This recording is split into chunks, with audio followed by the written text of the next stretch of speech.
When it comes to the end of December and early January, ski resorts are usually experiencing their snow bases growing and a clear path to a strong winter, but across several notable regions within North America, that's clearly not the case. Over the past few weeks, North American ski resorts have been making headlines for prolonged dry spells, freak rain events, and natural disasters that have gone so far as to completely destroy ski resort access roads. But just how bad of a situation are we facing? And which regions are truly at risk of a write-off ski season? Well, in this video, we'll go through each of the major US and Canada ski regions in order of how they're holding up, ranging from a few that are actually quite strong to those that are direly below normal levels, and we'll explain the detailed situation on the ground in each of them. Let's jump right into it. Western Canada's ski areas remain the clear bright spot in North America as of New Year's. A relentless series of storms through December has turned Alberta's Ski Big 3 region and much of interior British Columbia into something close to a historic early season scenario. Lake Louise, in particular, is having a record-setting start. The resort saw over 5 meters of snow, or about 200 inches, through just the end of 2025, the most it has ever recorded by this point in the winter. Lake Louise is essentially fully open, with all of its lifts spinning, nearly all March terrain available, including a month's early opening of its Richardson's Ridge expansion terrain, and a very strong snow base. Banff Sunshine is in similarly strong shape, with all lifts open, the vast majority of terrain skiable, and more than 4 meters or about 170 inches of cumulative snowfall to date. For early January in Alberta, this is about as good as it gets. In the interior of British Columbia, the story is much the same. Revelstoke is sitting on a deep base with season snowfall totals already approaching 6 meters or 230 inches, plus another meaningful shot of snow over the next week to keep things fresh. Kicking Horse and other interior BC mountains are also reporting strong winter conditions. And while not as exceptional as the resorts further inland, Whistler Blackcomb is in solid shape for New Year's as well, with all terrain areas open outside of Blackcomb Glacier. The main caveat in Western Canada right now is the backcountry rather than the on-piste. After so much December snowfall, forecasters have been highlighting persistent problem layers in many of these mountain ranges, with continued potential for human-triggered avalanches in specific terrain features even as the storm intensity is eased. Inside resort boundaries, there's a lot of avalanche mitigation going on terrain steeper than 30 degrees, but for the most part, even these terrain areas have been able to open pretty reliably. Overall though, Western Canada is still running meaningfully above average in snowpack and terrain coverage for this point in the season, and if anything, the final week of December reinforced that unlike many of the other regions in North America, Western Canada is having a truly standout start to the 2025-2026 ski season. As of early January 2026, the Midwest ski season is shaping up among the best in the United States thanks to repeated clipper systems from Canada, lake effect snow, and sustained cold air. Many Midwest hills entered the new year with the majority of their terrain open, supported by durable groomed bases with help from some fresh snowfall. Resorts in northern Michigan and Wisconsin are generally faring best, with lake effect snow and colder temperatures that have allowed for continued snowmaking. Mount Bohemia, which relies entirely on natural accumulation, has seen nearly 100 inches of snow already this winter and is almost entirely open. Minnesota areas have seen more variability but remain in good shape overall, with cold air again helping lock in existing snow. Further south into Ohio, Missouri, and Indiana, conditions are more mixed, but most resorts continue to operate with generally strong terrain availability, especially where snowmaking windows have been taken advantage of. Overall, if you happen to be skiing or riding the Midwest right now, you'll find dependable operations and widespread access at a time where several higher profile regions are still struggling. Winter came early to the eastern ski regions, although there have been a few weather-related challenges in recent days. At the very beginning of the season, consistently cold temperatures and frequent December snowfall set up many eastern resorts for one of their strongest early season foundations in years. In the northeast US, mountains like Jay Peak, Cannon, and even New York State's Bel Air Mountain built impressive bases early, and sustained snowmaking through long cold periods pushed many major ski areas to around 50% or more open heading into the holidays, well ahead of a typical early winter norm. Eastern Canada's Quebec resorts followed a similar trajectory. That said, the East hasn't been completely immune to setbacks. A brief thaw in mid-December brought rain to parts of New England and Quebec, forcing some mountains to temporarily pause operations or lose surface quality. Fortunately, that warm spell ended quickly, cold returned, and Christmas week skiing felt genuinely wintry again at many destinations. However, some of that winteriness came in the form of extreme wind, so some guests were probably disappointed to encounter significant wind holds across much of the region, with some mountains suspending operations entirely on certain days. Entering New Year's, the East remains one of the relative bright spots in North America, although conditions now vary noticeably by subregion. As of early January, eastern Canada's Quebec remains in excellent shape, with Tremblant in particular operating with most of its terrain open, a solid base, but also very cold temperatures. When it comes to northern Vermont, that region saw a brief warm and wet event early in the past week, even raining briefly at elevation, but then picked up roughly 6 to 10 inches of snow afterwards, leaving deep coverage and a good base intact. However, the skied-off trails in this region are getting to the point where they're still pretty firm and scraped. Southern Vermont came off a fantastic holiday stretch with big natural snow totals and strong terrain counts, but a freezing rain and ice event glazed the surface early the following week.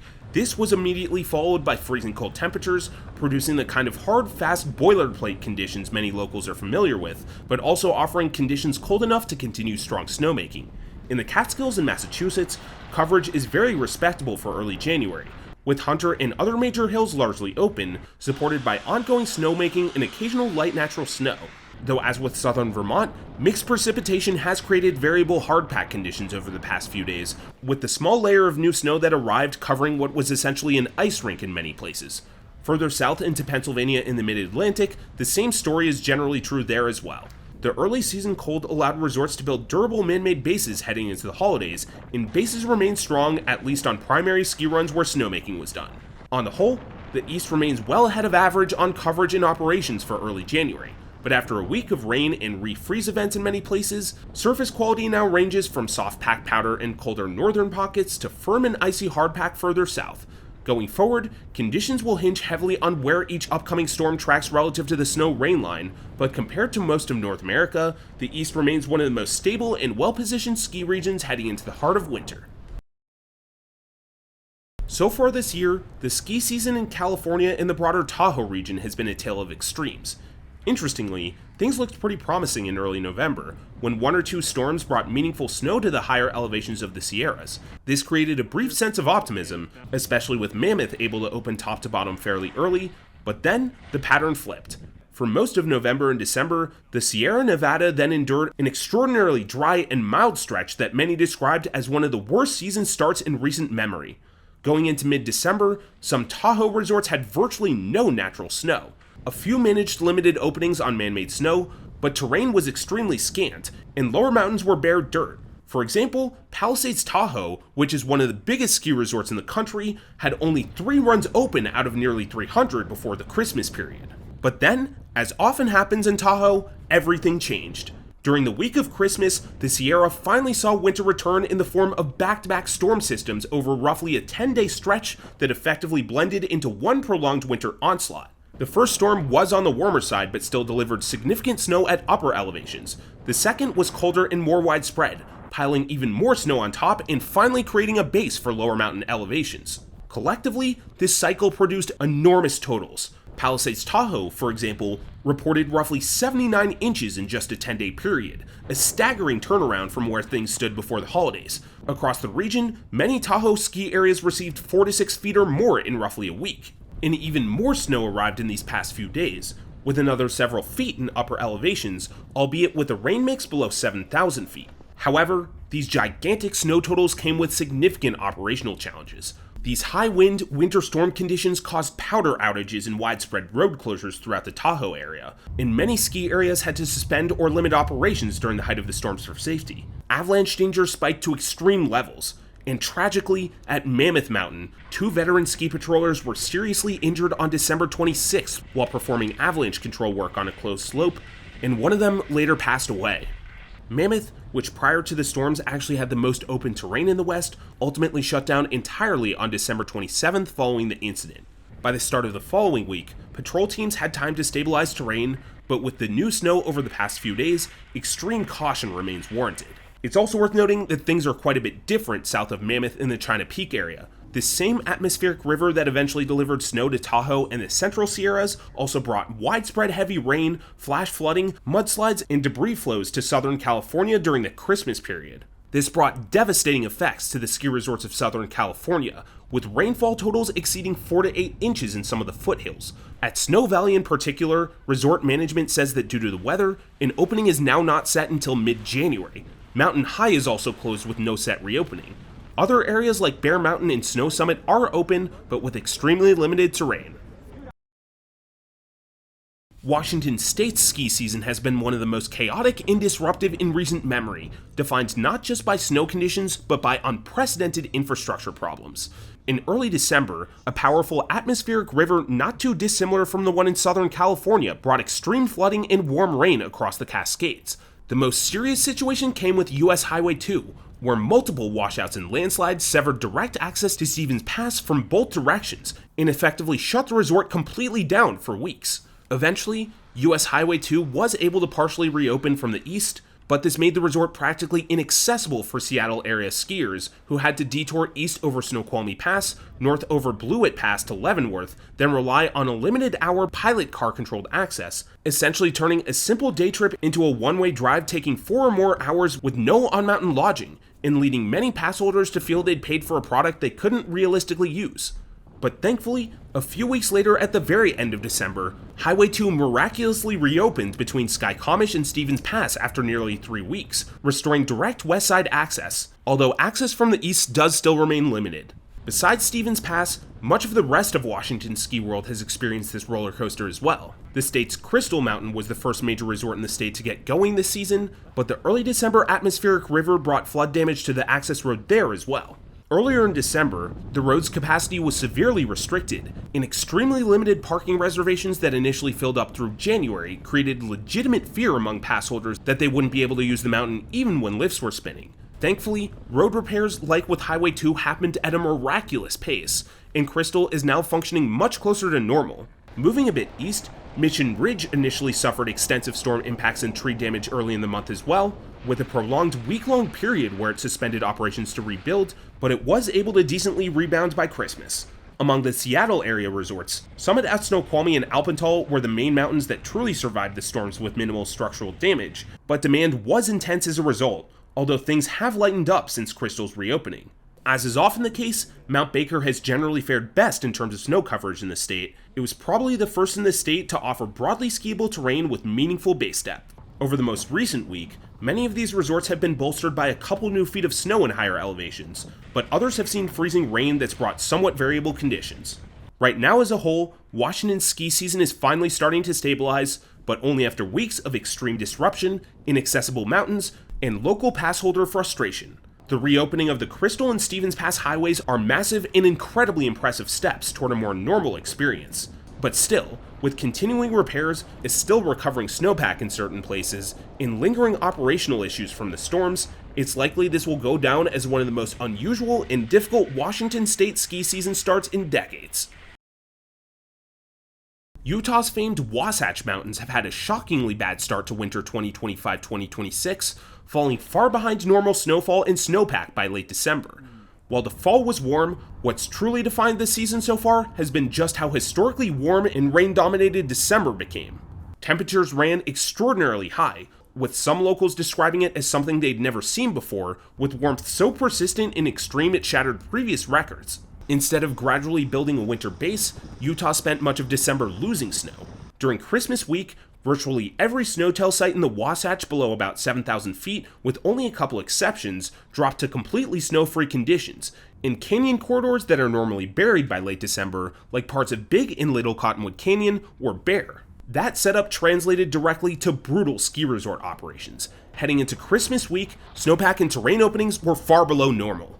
Park City had only a fraction of its enormous terrain available, Deer Valley was similarly constrained, even with its massive terrain expansion, and guests at both mountains expressed frustration that even when trail counts were advertised as improving slightly, the experience didn't feel that way. The resorts leaned heavily on snowmaking where they could, but even that wasn't always reliable. You can't change the freezing point of water, and much of December was simply just too warm for productive snowmaking. The result was resorts operating more like early December late in the month, with thin cover, limited terrain, and very cautious operations. But then, when it looked like things couldn't get any worse, Christmas Eve brought a major rain event, not snow.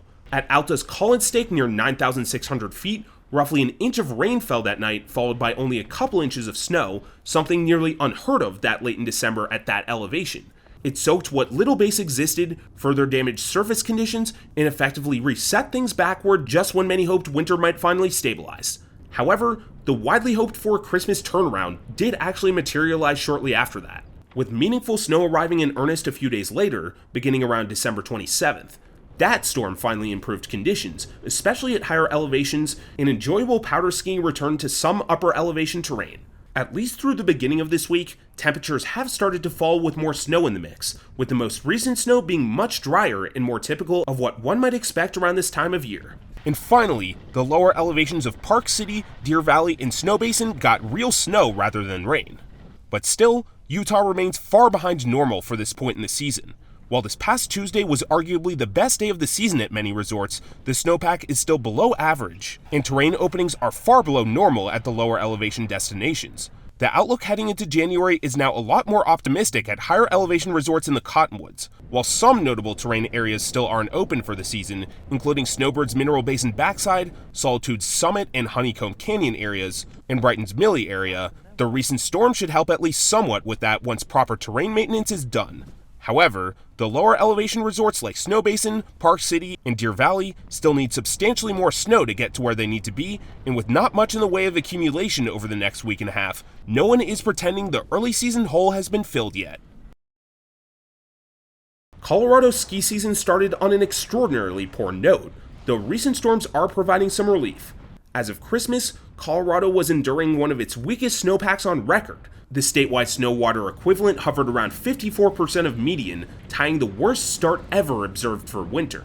Warm fall weather and even rain at higher elevations left early snow cover weak and virtually non-existent at lower elevations. In mid-December, Colorado's high country saw rain and above freezing temperatures that decimated what little base existed in many spots. One particularly telling situation came out of Aspen over Christmas. The big holiday storm that so many hoped would reset the season was so warm that it rained in town and across much of the mountain, reportedly even reaching the top of Ajax, something longtime locals described as almost unthinkable for late December. The result statewide was very limited terrain open at major resorts going into the holidays. For example, Vail had under 20% of its trails open, and Loveland Ski Area had received only 62 inches of snow to date, a whopping 2 to 3 feet below normal by late December. With the limited natural snow, another layer of challenge this year has been snowmaking resources, which are being stretched unusually thin given overall conditions. There are drought and water supply concerns in the high country that are being widely discussed among operators in local communities. Some resorts, such as Breckenridge, are reportedly on the verge of running out of water with which to produce artificial snow, putting them in a dire situation with several months remaining in the season. But in recent weeks, Colorado did see some good news, with the pattern of dryness beginning to shift just in time for the holidays. A series of colder storms in late December finally delivered some much-needed snowfall across the state, and over the Christmas period, many mountains picked up 4 to 12 inches of snow, with the heaviest falls in the ranges surrounding Steamboat and Vail. Other storm cycles have helped in Aspen and Crested Butte as well. This snowfall helped stabilize some main runs and allowed a bit more terrain to open in select areas. However, it did not fundamentally change the statewide snow deficit, nor did it meaningfully rebuild Colorado's structurally weak snowpack. Some resorts in southwest Colorado like Telluride are struggling snow-wise too, but that resort in particular is completely closed due to an ongoing ski patrol strike, but that's a situation that needs to be covered in another video. Another critical consequence following the Christmas storm cycle has been avalanche danger, which has resulted in many backcountry slides. But with this all being said, there has been one bright outlier snow-wise in Colorado this season, Wolf Creek, in the southwest of the state but east of Telluride, which has benefited from southern storm tracks more than the others. Wolf Creek was 100% open by early December and has accumulated far more snowfall than other Colorado resorts, giving it by far the most desirable conditions in the state. Elsewhere, most mountains remain below average for early January, with many still operating with only a fraction of terrain available and continuing to lean on what's available for snowmaking and incremental storm cycles to slowly build coverage. Unfortunately, east of Vail Pass, there does not seem to be much meaningful snow in the forecast over the next week and a half, and many prominent resorts are still waiting for a meaningful and sustained winter pattern to arrive. But despite everything that's going wrong in Colorado, it's still not as bad as the worst region on this list. Perhaps the most dire ski resort situation in North America right now is in Oregon. and it actually has nothing to do with the insurance crisis going on there that we covered in another video. Over the past few days, a warm, rain-heavy pattern has saturated what little snowpack existed across the Oregon Cascades, forcing widespread operational pullbacks and even full closures. At Timberline Lodge, the mountain has remained open on paper despite the rain, but conditions were described by our local source as skiable but very low tide. Snow depth is hovering right around the minimum threshold required by the US Forest Service to even open, leaving the resort in a precarious position operationally. Nearly everything besides Poochie's and the Bunny Hill is closed, and while the Palmer Lift could potentially open in the next couple of days, the irony is that this would be driven by a lack of snow at lower elevations rather than an abundance of it. This is because Palmer is one of the rare lifts that normally does not operate in midwinter, because its high alpine exposure makes it difficult to run through heavy storms and deep snow. So in other words, the resort even considering running it only underscores how thin and fragile the overall setup remains. Further south in the state, Mount Bachelor is currently running on a heavily reduced footprint after rainfall there. The snowpack remains unfavorably saturated with water, and operations are limited to a small handful of mostly lower elevation lifts, with higher alpine terrain still largely offline and dependent on improving snow conditions needed to fill in the rocks. This situation elsewhere in the state is even worse. Mount Hood Meadows, which is Timberline's neighbor, suspended operations entirely on January 2nd, citing a fully saturated snowpack and the need to let water drain out to avoid damaging the base and compromising future operations. Nearby Mount Hood Ski Bowl is in extremely rough shape and is also fully suspended skiing and riding. Willamette Pass is operating with extremely limited terrain as well, with only one trail being shown as open as of January 2nd, and Mount Ashland announced its paused ski operations indefinitely due to forecasted rain and insufficient snowpack. The big reason Oregon has fared so terribly, even compared to the rest of the western US, has been a truly cursed weather pattern. When the state's ski resorts have been cold, it hasn't precipitated, and when storms have arrived, they've largely fallen as rain rather than snow. That combination has prevented base building at virtually every elevation band and left resorts in a constant defensive posture, prioritizing preservation over expansion. Some snow did arrive this weekend, and the state is currently in the midst of a more meaningful snow event that could finally begin to stabilize conditions. But for now, Oregon's ski season remains in a genuinely precarious state, with widespread closures, reduced if not fully suspended operations, and a recovery that hinges entirely on a sustained shift to cold, snowy weather rather than intermittent rain. So that's our recap of what's going on in the North American ski world right now. Are any regions actually on life support? Well, if Oregon's weather conditions don't turn around, Colorado's resorts run out of snowmaking, and Utah's lower elevation terrain keeps getting pummeled with rain, we could continue to see a historically low tide season unlike anything in recent memory. However, there are still several months left to this year's winter. There still seems to be at least some mountains in strong shape in Utah and Colorado, and if Washington State tells us anything, a ski region with substantial misfortunes can engineer a miraculous comeback quicker than you might think. Ultimately, things aren't looking great everywhere, but we'll be keeping an eye to see how everything lands over the coming weeks. And if you're keeping an eye on things over the next couple of weeks, now's probably the time to sign up for one of our few remaining still open PeakHouse 2026 trips. While unfortunately our trips to Whistler, Vermont, and Washington State are currently full, we still have some spots left for our main trip to Sugarloaf, which is experiencing a strong start to the season so far, as well as our Utah trip to the Cottonwoods, which is specifically designed to take you to the most reliable resorts that are open right now. As a reminder, all of our trips are designed with camaraderie in mind, with shared chalets, a fully stocked kitchen so we can all eat home-cooked ski meals together, and rental car transportation between the resorts and to and from major cities or the airport. If you want to join while the getting's still good, check out the links in the description below. If you found this information helpful, be sure to like and subscribe, and hit the bell so you don't miss any of our content. For more information on over 100 ski resorts around the world, check out peakrankings.com. Special thanks to our Peak patrons, and see you for the next one.